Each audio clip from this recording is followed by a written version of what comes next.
My fiancée warned me not to spoil her vibe when I rang her from the emergency room. The wedding was set for 6 weeks away. It happened 3 days ago. I got into a wreck on one of those rented electric scooters here in Austin. I get the eye rolls, but listen. I was heading home from the office around 7 p.m., taking my normal path, when some jerk in a massive pickup truck sliced across the bike lane without checking his mirrors. I yanked the handlebars to avoid him, clipped a curb, and flew off. It was bad. Skin shredded off my palms and one forearm from sliding across the pavement. My knee tore straight through my jeans, and even with a helmet, my head took a solid hit. A kind woman pulled over and dialed 911 because I was just slumped on the sidewalk, blood pooling, trying to figure out what had just happened. The EMTs told me I was fortunate. It could have been far worse, but I still needed sutures and observation for a possible concussion. So there I was in the ambulance, and my immediate thought was to phone my fiancée, Alina. She'd been in Miami the last 4 days for her bachelorette getaway with the bridesmaids. 8 girls total, rented a house on South Beach, the full glamorous, photo-ready experience. I called around 8 p.m. her time. She answered on the 5th ring. Right away, I heard the heavy club beat, girls screaming with laughter, the unmistakable noise of pure celebration. "Hey babe, what's going on?" She sounded light, joyful. I nearly hung up without saying anything. "Alina, I got into an accident. I'm in an ambulance on the way to the ER. It's not critical, but I'm hurt pretty badly and they have to stitch me up." "What?" "Hold on." More giggles in the background, unrelated to me. Someone was pulling a stunt nearby. I heard her shout away from the phone. "Guys, quiet. I can't hear him." She returned. "Sorry, what did you say?" "You all right?" I repeated it. The crash, the ambulance, the hospital. I kept my tone even, though I was trembling from shock and the fading rush of adrenaline. "Oh my God, that's awful. But you're okay, though? Like really okay?" "I'm getting stitches and..." "Okay. Okay, nothing broken? You're not, in danger." She let out a small laugh, like it was meant to lighten the moment. "No, I'm not dying. But Alina, babe, we're literally walking into the car for this beach club. We have a VIP table booked. Jess already posted stories. Everyone's ready. Can this wait? You said you're fine. Just get patched up and relax. I'll call you tomorrow." I held the phone to my ear, watching the paramedic secure my fore, and couldn't find words. "Alina, I really need you right now." Silence for a beat. Then, "Mark, please. Don't do this. Don't be the guy who tanks the bride's vibe over some little emergency. I've been organizing this trip for months. You know how important it is to me." That phrase, "don't ruin the bride's mood," landed like ice in my stomach. "Yeah, okay. Enjoy yourself. Love you. Get better." And the call ended. I arrived at the ER and sat alone among people who all had someone hovering anxiously nearby. Eventually, I messaged my sister Grace. She's 20 minutes away and arrived almost immediately. She sat with me through the 14 stitches in my knee, the gravel removal from my road rash, the concussion checks. She kept asking if Alina had responded. She hadn't. Near midnight, I sent Alina a picture of my hospital wristband and the thick bandage on my arm. Just proof it wasn't exaggeration. She saw it, no reply. But at 1 a.m., she uploaded an Instagram story. A clip of her and the girls toasting champagne on a rooftop, captioned, "Living my best life with my best girls." Grace noticed me staring at my phone. She stayed quiet, but her expression spoke volumes. I'm staying at Grace's now. She picked me up yesterday morning and wouldn't hear of me going back to my empty apartment, even though I insisted I was okay. I'm not, but pretending feels simpler somehow. Alina called this morning, not primarily to see how I was, but to rave about the incredible restaurant they hit last night and how the owner comped dessert once he heard it was a bachelorette celebration. She tacked on a quick, "How are you feeling?" When I admitted I was still in a lot of pain, she cooed. "Ah, poor thing, I'll nurse you when I'm home." Touching. I've been replaying the past 6 months of wedding prep. Alina wanted the full, dreamy, Pinterest-level event. 150 guests, hill country destination venue, the complete package. I've been the one liaising with the planner, reviewing agreements, tracking payments, maintaining the budget tracker, coordinating with venue, caterers, photographer. Alina handled the enjoyable bits, selecting her gown, organizing the bachelorette, styling the bridesmaids, curating aesthetic boards for social media. That's fine, it's her style, but I'm starting to see that when she says, "We're getting married," She really means she's throwing a wedding. And the question forming in my mind is, do I actually matter in this? Or am I simply the groom-shaped prop required for the pictures? Update 1. For days have passed since my first post. I read every comment, even the brutal ones labeling me spineless. Some stung, but they were accurate. I spent the following day examining everything. Our shared apartment, our dynamic. The wedding files scattered on my desk made the imbalance painfully obvious. Let me lay it out. The wedding folder on my laptop contains 127 documents. Budget trackers, vendor contracts, timelines, seating arrangements, menu choices. I authored every single one. I negotiated deals, monitored deposits, booked and attended vendor calls. Alina's input, one Pinterest board titled Dream Wedding, with 847 saved images. Our joint account reflects $38,742 spent on the wedding so far. I covered $29,000. Her parents gave $8,000. Alina contributed $1,742 toward dress fittings. I reviewed group chats with her bridesmaids planning the Miami trip, discussions about hiring a content photographer, coordinating outfits for optimal photos, ensuring golden hour lighting. Not a single message asking about actual wedding logistics, just whether the venue would photograph well. I scrolled through her Instagram the past 2 months. Countless stories and posts about wedding aesthetics. Ring shots with lattes, bride-to-be swag, group photos in matching robes. 0 pictures of us as a couple, 0 mentions of me by name. Just bride era and countdowns to the big day. Grace eventually drove me back to the apartment Alina and I shared. She offered to stay. I said I needed space. She hugged me tightly and made me promise to reach out if I needed her. The place felt foreign walking in alone.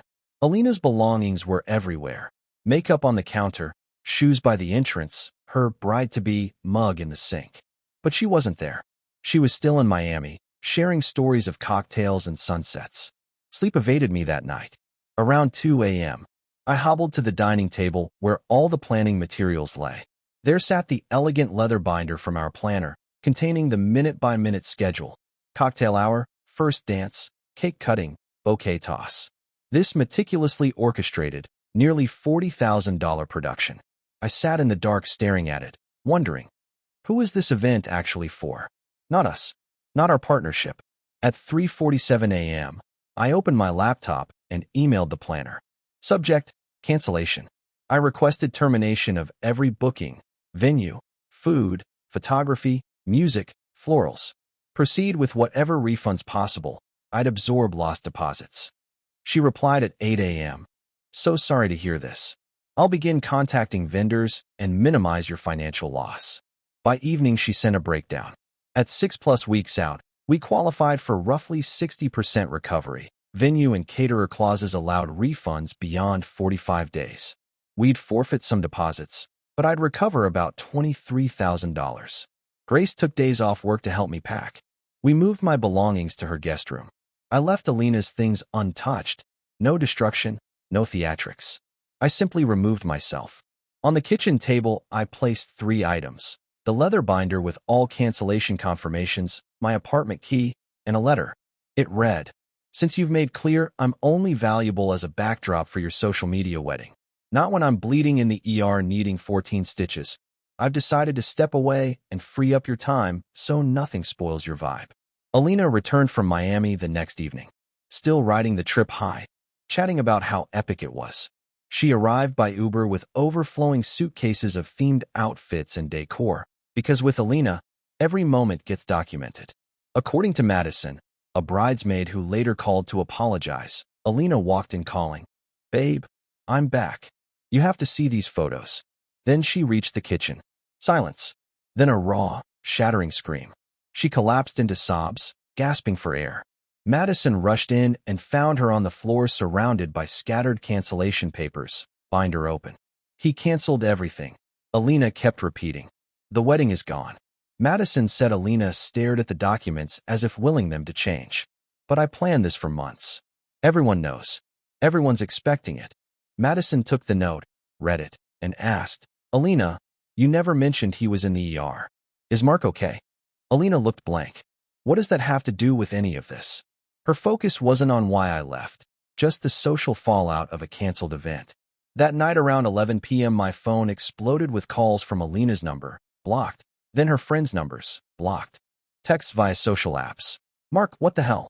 Alina's losing it. You can't just do this. I silenced them all. Next morning, Alina's mom rang. I'd never blocked her. She'd always treated me warmly. Sweetheart, what happened? Alina says you ended everything and moved out without warning. I inhaled. Did she mention I had an accident and called from the ER, and she told me not to ruin her mood? Quiet. I told her the full story. When I finished, soft crying on her end. I'm so sorry, she said. I didn't raise her to act this way. I know, I replied. But this is who she is right now, and I can't marry that. She didn't argue, just said she understood and apologized again. I've been at Grace's 3 days now. My knee is mending, stitches itch terribly. Grace cooks breakfast and doesn't push questions, which I'm grateful for. Yesterday, she said she's proud of me for refusing to accept being treated as disposable. It takes courage, she said. I don't feel courageous. Mostly foolish and exhausted, but also unburdened, like I'd been hauling something heavy without noticing until I set it down. Alina keeps trying indirect contact. Her circle posts vague stories about loyalty and talking things through. I ignore it.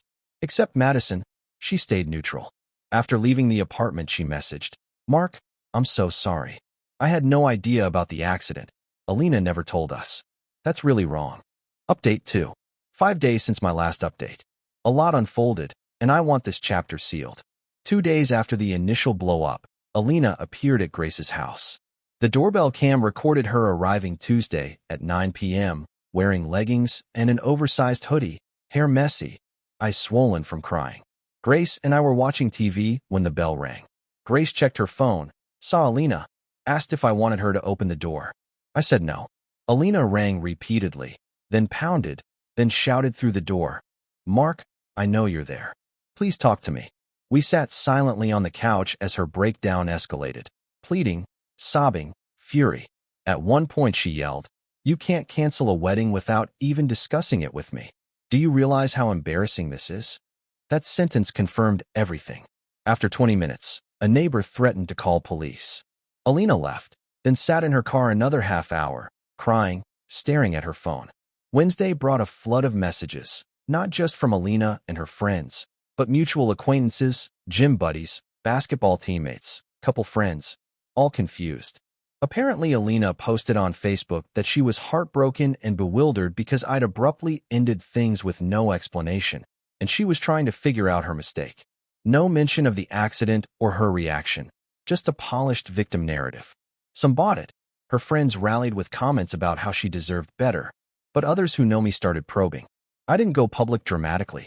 When close friend James asked, I shared the truth, screenshots of the unread hospital photo and her simultaneous rooftop story. He replied, Holy shit, man. Truth travels. By Thursday, the tide turned. People saw through the vagueness. Then yesterday escalated. Alina showed up at my workplace, a downtown tech firm, open layout. Around 2 p.m., the front desk called. I walked to the lobby. Alina stood there, looking sleepless. The second she saw me, she burst into tears. Mark, please, just 5 minutes. Coworkers returning from lunch froze. I kept my voice low. Alina, you have to go? We're finished. You can't erase me like this, she said louder. We were getting married. You owe me answers. I don't owe you anything. You showed me who you are. Please leave before security escorts you. Her face shifted from pleading to rage. Fine. I hope you're happy destroying everything. She stormed out, then paused in the lobby to announce loudly, You'll regret this. 10 minutes later she posted, Just tried speaking to my ex-fiancé like an adult, and he threatened security on me. This is the real him. Remember that. I'd had enough of restraint. I posted my own statement on Facebook, clarifying for those asking. I ended the engagement because when I called my fiancée from the ER after a serious accident, she told me not to ruin her mood during her bachelorette trip. She didn't return early or even check on me properly. I chose to walk away, and I stand by it. I wish her well, but it's over.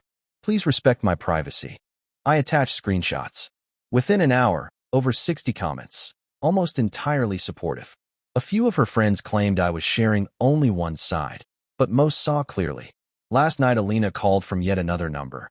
left a 10-minute voicemail of tears, claiming she panicked and didn't know how to react, that she loves me deeply and we can fix it. No actual apology. I deleted it. My knee is improving, road rash fading, stitches out Monday. Physically recovering, emotionally progressing. Basketball guys invited me for drinks tonight. I accepted. First real outing since the chaos. Grace keeps saying she's proud. I'm not there yet, but I'm okay. And that counts for something. Final update. 3 weeks since my previous post. Things have quieted considerably.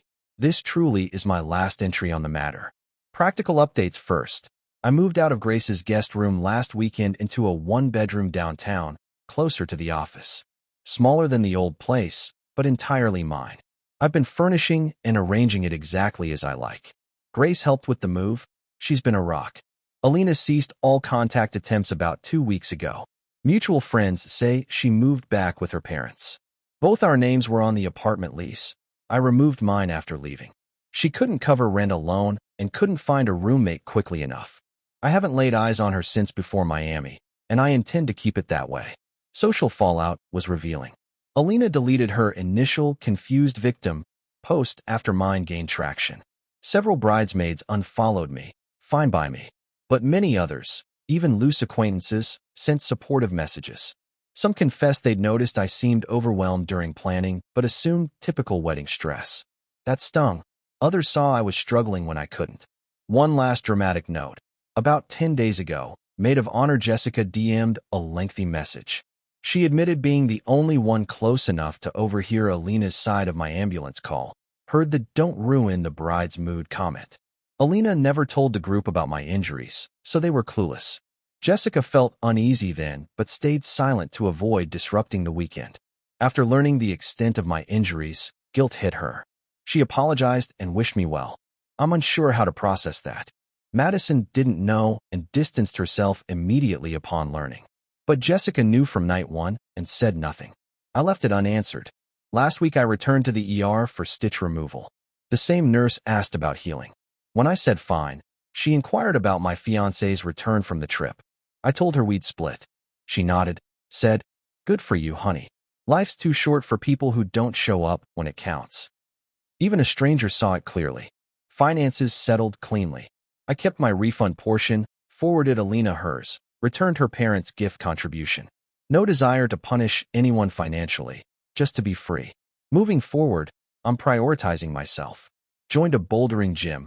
Going 3 times weekly clears my mind. Reconnecting with friends I'd neglected.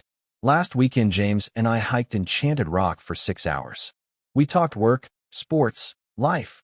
No mention of Alina. My knee is fully functional now. Scar remains prominent, but the doctor says it'll lighten. Road rash nearly vanished. Physically restored. Mentally and emotionally, steadily improving. I'm 31, in my new apartment, sipping coffee as the sun rises over downtown Austin. My knee no longer aches. My heart is tender but mending. I don't harbor hatred toward Alina. No heavy resentment. I'm simply, genuinely excited about my own future in a way I haven't felt in months. That's it, Reddit. Thank you for the encouragement, guidance, and even the tough truths when I needed them.